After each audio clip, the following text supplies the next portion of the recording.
Rockets आज की movie आपको उन प्यारे स्कूल के दिनों में लेकर जाएगी जहां हमने पहला दोस्त बनाया, जहां हमने पहली बार किसी से प्यार किया, अपनी जिंदगी का पहला सबक सीखा और शायद कुछ लोगों ने पहली बार दिल भी तोड़ा। पूरी मूवी नॉस्टैल्जिया मोमेंट से भरी हुई है, तो बनी रहिए हमारे साथ। जो अभी स्कूल में है वो कुछ सीखेंगे, जो नहीं है वो अपनी नादानियों के बारे में सोच कर हंसेंगे। Welcome my dear rockers. तो चलिए शुरू करते हैं। रंगोली मूवी की शुरुआत में हमें सत्या को दिखाया जाता है, जो कि एक गवर्नमेंट स्कूल में पढ़ता है और क्रिकेट खेलते वक्त उसकी मदन नाम के एक लड़के से लड़ाई हो जाती है। सत्या मदन को मारकर अपने दोस्त अब्दुल के साथ वहां से भाग जाता है और फिर क्या था, उसका पीछा मदन और उसके साथी कर रहे होते हैं। इसी बीच भाग दौड़ में सत्या अपनी बहन लक्ष्मी से टकरा जाता है, पर तब भी उसके पीछे मदन पड़ा ही हुआ था, तो इसीलिए सत्या लक्ष्मी के रोकने पर भी नहीं रुकता और वहां से आगे भाग जाता है। इस भाग दौड़ और मारपीट के दौरान एक पुलिस वाला इन लोगों को लड़ते हुए देख लेता है और फिर सभी को ले जाकर पुलिस स्टेशन में। अब ये बात अब्दुल आकर सत्या के घर वालों से बताता है और लक्ष्मी जाकर अपने पिता से बताती है। लक्ष्मी और सत्या के पिता का नाम गांधी था। गांधी असल में कपड़े धुलने का काम करता था, यानी कि वो एक धोबी है। अब जैसे ही गांधी से लक्ष्मी बताती है कि सत्या पुलिस स्टेशन में है, तो गांधी जल्दी से अपनी पत्नी और बेटी के साथ वहां पहुंच जाता है जहां सत्या बैठा हुआ था।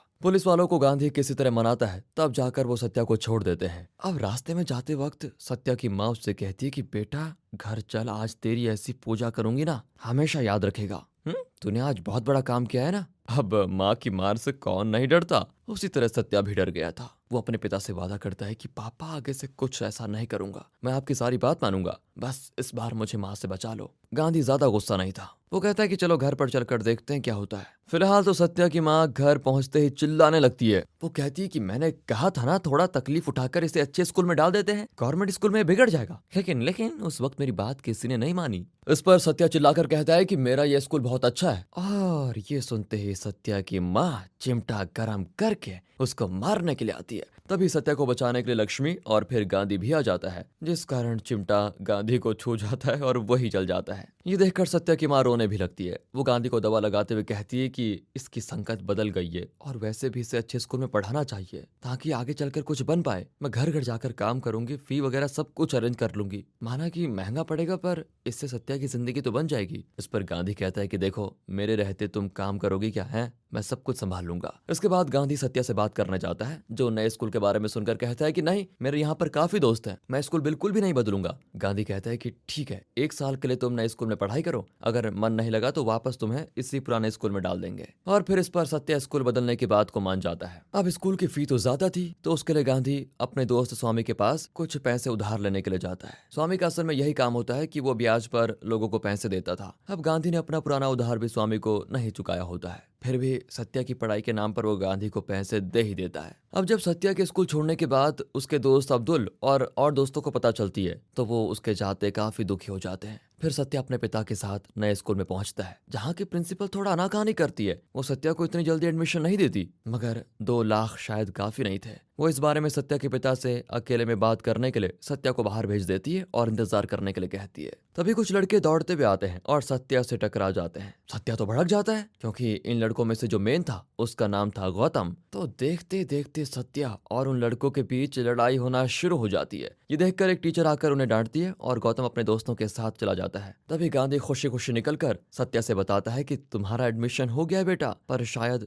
2 लाख काफी नहीं है, इसलिए और पैसे जमा करने पड़ेंगे। लक्ष्मी ने भी अपने भाई के लिए जो शादी के गहने रखे हुए थे उन्हें गिरवी रखवा देती है। साथ ही सत्या की माँ भी अपने गहने दे देती है। ये देखकर अंदर ही अंदर सत्या काफी दुखी होता है कि मेरे स्कूल के चक्कर में सब कुछ चला गया। बात करें सत्या की बहन लक्ष्मी की, तो वो अपने माता पिता का हाथ बटाती है। उसने सत्या की पढ़ाई और माँ बाप पर बोझ न बन जाए, इसलिए अपनी पढ़ाई छोड़ दी। फिलहाल अगले दिन सत्या अपने नए स्कूल पहुंचता है, जहाँ टीचर उसे किसी भी सीट पर बैठने के लिए कह देती है। सत्या जाकर प्रभु नाम के एक लड़के के बगल में बैठ जाता है। अब जिस सीट पर सत्या बैठता है वो थी गौतम की, जो सत्या के बाद क्लास में आता है। फिर क्या था, वो कहता है कि चल खड़ा हो, मेरी सीट है, लेकिन सत्या नहीं उठता। अब उस वक्त तो टीचर पढ़ा रही थी, तो गौतम और उसके दोस्त सत्या को कुछ नहीं करते। अब इस क्लास में सत्या पार्वती नाम की एक लड़की को देखता है, जिसे सत्या ने शुरुआत में रोड पर भागते हुए भी देखा था। पार्वती को भी सत्या बहुत अच्छा लगता है, इसलिए वो उसको देखकर मुस्कुरा रही थी। आखिर पहला दिन जो था। बात करें गौतम की, तो वो भी पार्वती को पसंद करता जाता था। इसीलिए पार्वती और सत्या का एक दूसरे की तरफ मुस्कुराता हुआ देखना उसको जला डालता है। फिर क्या था जिस कारण गौतम खाली टाइम में अपने दोस्तों के साथ सत्या से लड़ने पहुंच जाता है। यहाँ पहले तो वो सत्या को धक्का देता है, फिर सत्या उसको धक्का देकर वहां से ही भगा देता है। हालांकि गौतम और बाकी सभी उसके पीछे पड़े होते हैं। काफी देर भागने के बाद वो लोग सत्या को पकड़कर काफी ज्यादा मारते हैं।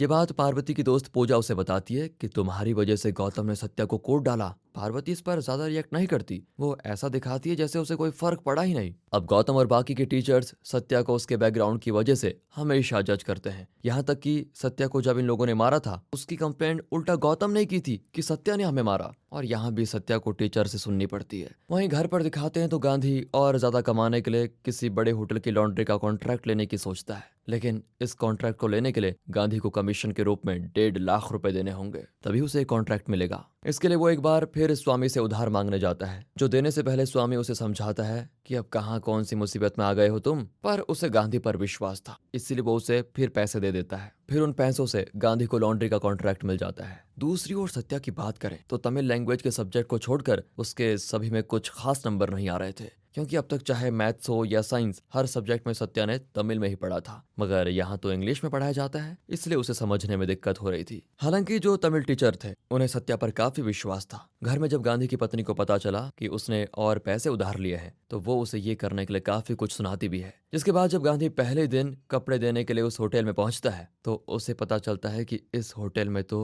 गलत काम के लिए लोगों को कमरे दिए जाते थे, इसीलिए इसको सील कर दिया गया है, यानी कि गांधी का काम यहाँ शुरू होने से पहले ही खत्म हो गया। इस तरफ सत्या और पार्वती के बीच सब कुछ बढ़िया चल रहा होता है। वो कहीं भी जाती सत्या प्रभु के साथ उसको देखने पहुंच जाता। वैसे रॉकर साहब भी स्कूल टाइम में पक्का किसी लड़की के पीछे तो पड़े ही होंगे, मैं तो था। अब आगे दिखाते हैं तो उस दिन स्कूल के बाहर गौतम और उसकी गैंग प्रभु और सत्या को पार्वती को देखते हुए मिल जाते हैं। तब वो सत्या को सबक सिखाने का सोचते हैं, इसीलिए सत्या प्रभु के साथ वहां से भाग जाता है। सत्या यहाँ पर थोड़ा दिमाग लगाता है और वो पहुंच जाता है उस स्कूल ग्राउंड में जहां वो अपने पुराने स्कूल के दोस्तों के साथ क्रिकेट खेलता था। यहाँ किस्मत से कुछ लोग अब्दुल को मार रहे होते हैं, और जब अब्दुल देखता है कि सत्या के साथ कुछ और लोग हैं तो वो चिल्लाता है कि आ गया मेरा दोस्त गुंडा लेकर। और फिर क्या था, वो लोग अब्दुल को छोड़कर गौतम और उसके दोस्तों को बुरी तरह पीट देते हैं। वैसे ये सीन देखकर मुझे एक हिंदी फिल्म याद आ गई, अगर आपको याद हो तो उस मूवी का नाम जरूर बताइएगा। हिंट मैं दे देता हूँ, उसमें राजपाल यादव है। अब गौतम को सत्या ने मारा, ये बात पूरे स्कूल में फैल गई, जिस कारण पार्वती सत्या को समझाने आती है कि तुम जो कर रहे हो वो गलत है, और ये सुनकर सत्या को बिल्कुल अच्छा नहीं लगता। ऊपर से जब वो देखता है कि पार्वती गौतम पर अब कुछ ज्यादा ही ध्यान दे रही है तो वह पार्वती से बात न करने का फैसला करता है। एक दिन सत्या जब अपने पिता के पास जाता है तो वो देखता है कि पैसों को लेकर उनकी स्वामी से बहस हो रही है। वो ना तो स्कूल फी टाइम पर दे पाए और ना ही स्वामी का ब्याज, ये सब कुछ सत्या भी देखता है। रास्ते में जाते वक्त सत्या के पिता उसे समझाते हैं कि मैं तुम्हें इसलिए पढ़ा रहा हूँ ताकि तुम कल मेरे जैसे न बन जाओ। मैं तुम्हें बेटा काफी बड़ा आदमी बनते हुए देखना चाहता हूँ, इसलिए तुम पूरी मेहनत से अपनी पढ़ाई करो। ये सुनकर सत्या अपनी पढ़ाई पूरे ध्यान से करने लग जाता है और उसकी परफॉर्मेंस थोड़ी बेहतर भी होती है। वहीं स्कूल में एक दिन गौतम मौका देखकर पार्वती को प्रपोज कर देता है, जिससे पार्वती ठुकरा देती है क्योंकि वो गौतम को सिर्फ एक अच्छा दोस्त मानती थी। गौतम को लग रहा था कि पार्वती ने ऐसा सत्या की वजह से ही किया। इस चीज का गुस्सा निकालने के लिए एक दिन गौतम सत्या के नाम से दीवार पर बड़े बड़े अक्षरों में आई लव यू पार्वती लिख देता है, जिसे जब सभी के साथ पार्वती भी देखती है तो उसे लगता है कि ये सत्या ने ही किया है। पार्वती यहाँ सत्या को थप्पड़ लगाते हुए कहती है कि ये बात तुम मुझे आकर बता सकते थे, है ना, तो यहाँ लिखने की क्या जरूरत थी। और ये सुनकर सत्या को कंफर्म हो ही जाता है कि पार्वती के दिल में उसके लिए कुछ तो जरूर है, लेकिन अभी वो सभी को ये विश्वास दिलाने में लगा था कि उसने ये नहीं लिखा है। यहाँ गौतम और उसके दोस्त सत्या को फिर से बुरी तरह मार देते हैं। फिर क्या, अब धीरे धीरे ये मैटर काफी सीरियस हो जाता है क्योंकि सत्या के पिता को भी बुला लिया गया है। प्रिंसिपल सत्या को टीसी देकर स्कूल से निकालना चाहती है। यहाँ गांधी भी उसे काफी मारता है, कोई बेचारे सत्या की बात ही नहीं सुन रहा था। फिर क्या, सत्या प्रिंसिपल के पैरों में गिरकर उसे स्कूल से ना निकालने की विनती करता है, जो फाइनली मान जाती है। लेकिन गांधी को इससे काफी बेइज्जती महसूस होती है। वो घर आकर अपनी पत्नी और लक्ष्मी से ये सारी चीजें बताता है जो सत्या ने की होती है। यहाँ गांधी कहता है कि अगर सत्या उस वक्त चुपचाप बाहर भी चला जाता और उसे निकाल भी दिया जाता तो कोई बात नहीं थी, लेकिन उसने ऐसे पैरों में गिरकर माफी मांगकर बहुत गलत किया। इस उम्र में ऐसी गलतियां हो जाती है। इस पर सत्या कहता है कि वो मैंने नहीं लिखा था, ये सच है, मैं झूठ नहीं कह रहा हूँ, लेकिन हाँ मुझे पार्वती अच्छी लगती है। ये जानकर तो गांधी के होश उड़ जाते हैं। वो दिन रात मेहनत करके उसे अच्छी जिंदगी देने की कोशिश कर रहा है और उसका बेटा वहां जाकर ये सब कुछ कर रहा है। फिलहाल कोई ऐसा पत्ता नहीं होता जिसमें हवा ना लगी हो, और सत्या भी उसी पत्ते की तरह था। अगले दिन स्कूल में सत्या नोटिस करता है कि पार्वती स्कूल नहीं आई। वो अपना पूरा फोकस अब पढ़ाई में लगाने की कोशिश करता है। फिर अगले दिन जब पार्वती आ जाती है तो फिर से एक बार उसका फोकस डगमगाता है और वो पार्वती से बात करना चाहता है, लेकिन वो सत्या से कह देती है कि मैं प्रिंसिपल से कंप्लेंट कर दूंगी। लड़कियों की ये चुगली करने वाली बात कभी नहीं खत्म होगी। यहाँ भी गौतम और उसके दोस्त सत्या को कूटने लग जाते हैं, मगर तभी टीचर आकर उन्हें रोक देती है और सत्या को ही डांटती है। ऐसे ही कुछ दिन बीत जाते हैं। फिर एक दिन कहीं जाते हुए गांधी अपनी पत्नी से कहता है, मैं फी वगैरह का इंतजाम कैसे कर रहा हूँ, मुझे बिजनेस में क्या नुकसान हुआ है इस बारे में सत्या को ना बताना। वो आजकल काफी ज्यादा सीरियस होकर अपनी पढ़ाई पर ध्यान दे रहा है, क्योंकि हाल ही में उसके तमिल टीचर ने भी मुझसे यही बात कही है कि वो अब काफी ज्यादा मेहनत कर रहा है। दूसरी ओर सत्या की माँ भी अब मेड के तौर पर अलग अलग घरों में काम करना शुरू कर देती है।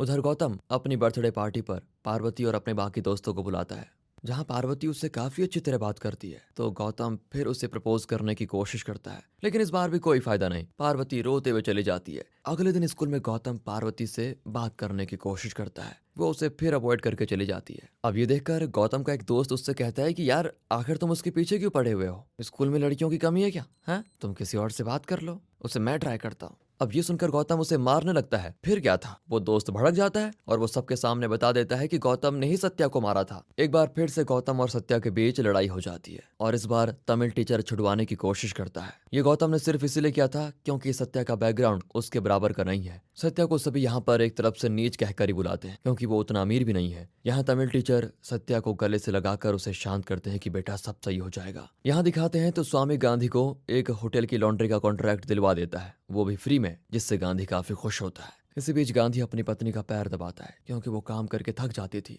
मतलब कि सत्या के लिए उसकी बहन, माँ और पिता तीनों ही काम कर रहे थे। इधर स्कूल में जब से पार्वती को पता चला कि वो सब गौतम ने ही किया, उसी ने सत्या को मारा, तो वो जाकर सत्या से कई बार माफी मांगती है, मगर इस बार सत्या उसे बिल्कुल भी भाव नहीं देता। एक दिन जब सत्या रात में जाग रहा होता है, वो देखता है कि जो उसके पिता टाइम पर घर आ जाया करते थे, वो देर रात हो जाने के बाद भी घर नहीं आए। साथ ही सत्या ये भी देखता है कि पानी में ज्यादा काम करने की वजह से लक्ष्मी के पैर खराब हो रहे हैं। उसे समझ आ जाता है कि ये सब उसी की स्कूल फी के लिए हो रहा है, जिस कारण वो भी अब परेशान हो जाता है। इसी बीच सत्या को स्कूल के कल्चरल कंपटीशन का पता चलता है, जिसे देखने के बाद वो सीधे गौतम के पास जाता है और कहता है कि तुम काफी अच्छा गा लेते हो, तुम्हें सिंगिंग कंपटीशन में पार्टिसिपेट करना चाहिए। गौतम तो उसके व्यवहार से कंफ्यूज हो जाता है, लेकिन वो अब भी सत्या से सीधे मुंह बात नहीं करता। जल्द ही वो दिन भी आ जाता है जब सत्या को ये पता चलता है कि उसकी माँ उसके लिए घर घर काम करना चाहती है। पिता पहले से ज्यादा काम करते हैं, तो ये सारे सिचुएशन को देखकर वो कुछ फैसला करता है, क्योंकि उसने अपनी माँ से कहा था कि मैं अपने पुराने स्कूल में पढ़ लूंगा, मगर वो उस समय नहीं मानी।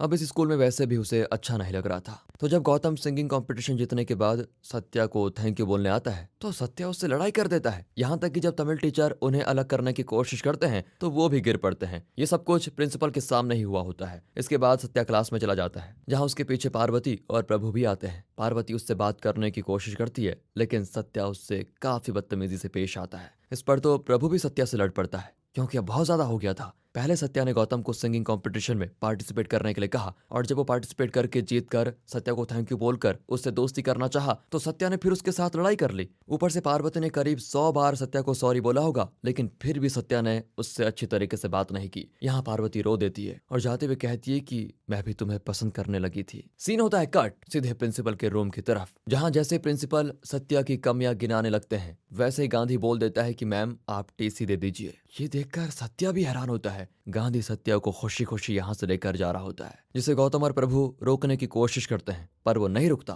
दरअसल सत्या ने गौतम को इसलिए पार्टिसिपेट करने के लिए कहा क्योंकि वो यहाँ से जाने से पहले उसके लिए कुछ अच्छा करना चाहता था। बाद में उसने प्रिंसिपल के सामने जानबूझकर लड़ाई की ताकि प्रिंसिपल उसको निकाल दे और जो भी तकलीफ उसके परिवार उठा रहा है वो उसको ना उठाए और आराम से अपनी जिंदगी बिताए। वैसे भी सत्या को अपना पुराना स्कूल ही पसंद था। यहाँ सत्या ने पार्वती से कोई बात नहीं की। शायद शुरुआती प्रेम कहानियां इसी तरह आधी अधूरी रह जाती थी। इसीलिए डायरेक्टर भी उसको ऐसा ही छोड़ देते थे। अब सत्या के पिता भी समझ गए थे कि आदमी किसी भी स्कूल में पढ़कर तरक्की कर सकता है, बस उसकी लगन होनी चाहिए। बचपन में पढ़ाई के साथ खुशियां भी जरूरी है और अपने पिता के इस फैसले से वो बड़ा खुश होता है। अब उसकी माँ कहीं काम नहीं करती, उसके पिता समय पर घर आ जाते हैं, बहन भी आराम से रहती है। अब गांधी और उसकी पत्नी ने लक्ष्मी की पढ़ाई को पूरा करवाने का फैसला किया होता है। अगले दिन सत्या जब अपने पुराने स्कूल जाता है तो उसका स्वागत उसके सभी दोस्त मस्त तरीके से करते हैं। बाकी दोस्तों, आप हमारे दूसरे चैनल मूवीज वेदर की तरफ ध्यान दे लीजिए। अगर आपको पसंद आया हो तो सब्सक्राइब, नहीं तो कोई बात नहीं।